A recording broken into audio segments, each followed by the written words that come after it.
Palette is a new series of orchestral virtual instruments designed for producers and media composers. I've always been passionate about orchestral and cinematic music, and I've been a big admirer of sample developers and the work they've done in the past decade. Virtual instruments have really come a long way, and it's incredible what you can accomplish now with software and a little creativity. Having worked with several developers over the last 10 years, I've seen a lot of orchestral sample libraries. And like any other composer, I found things about them that I liked and some things that I didn't like. So when I set out to make Palette, I got the chance to combine the best ideas I've seen with some of my own, and to design instruments with features that I would want, and that make writing with an orchestra easy and more fun.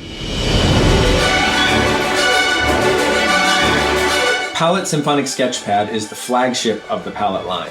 It's the library I've always wanted to make, and I'm so proud of it. The Red Room team did an amazing job in all phases, and together I think we created something really outstanding. I've always been a fan of the ensemble patches in orchestral libraries. You get the whole section in one patch, and that's perfect for fast, easy writing. The issue I've had with them, though, is that they're always scripted, meaning the developer took all the different recordings of each individual section, basses, cello, viola, violins, and layered them all together artificially with script to create kind of a fake full ensemble. So I thought, what if we got the entire section into a hall at the same time and did the whole shebang together? Every note, every articulation, recorded with all the players watching the conductor and communicating with each other just like they do in a normal performance scenario. So to use our string section as an example, we started by recording the bass's lowest note, doing all the articulations. Then we moved up to the next note, and when we reached the bottom of the range of the cello, they join in unison.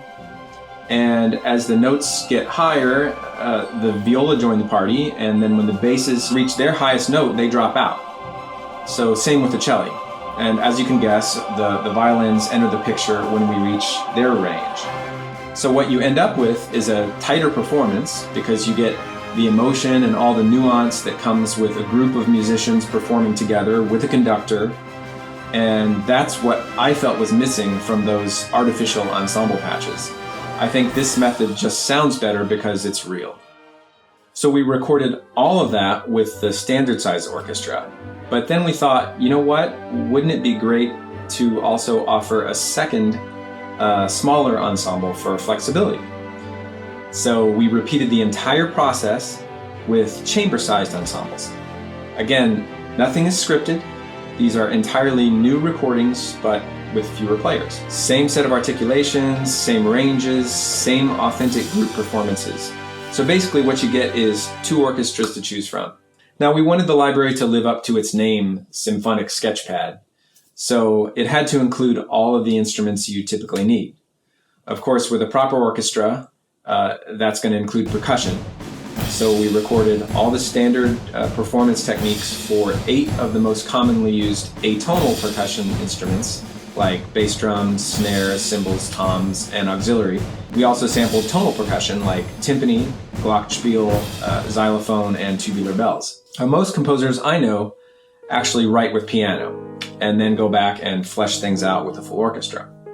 So Palette Symphonic Sketchpad also features a beautiful Steinway B Grand that we sampled in detail in the same hall as the orchestra. Next, we had to include concert harp. For this instrument, we sampled it like we did all the others, and the result was a very playable, simple, plucked harp patch. But of course, glissandi are a very integral and often used technique, so our scripter created an amazing pedaling script for Glissandi Maker, and it's really fun and easy to play. Now, of course, a symphonic collection would be incomplete without my personal honorary favorite section of the orchestra, which is the choir. Writing choir into a score always adds a human emotion that just can't be accomplished with instruments, in my opinion, so we wanted to be sure to include it. So a lot of modern scores, and especially obviously trailer music, features elements of sound design. It's really become almost like an additional section of the orchestra, and it instantly adds punch and a futuristic feel to the film or game or commercial or whatever you're writing for. So naturally, we felt that even though it was kind of a stretch, we wanted to include a good selection of what are commonly called trailer tools. There are over 250 design sounds in 7 categories, and we even, kind of at the last minute, added a dual-layer subtractive synth. So there you have it.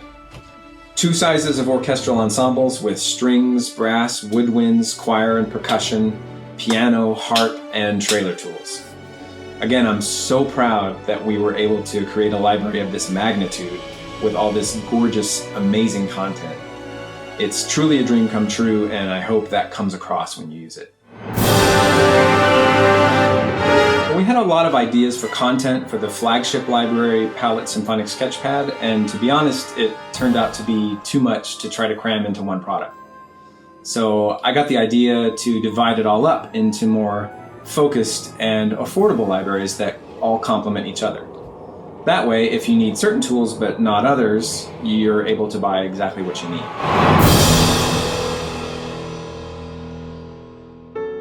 Recording Palette was an absolute joy for me, but probably pretty tedious for some of the others who were involved. Orchestral sampling is grueling. It's literally hundreds of hours of long, exhausting sessions, and to be honest, I felt bad for the performers.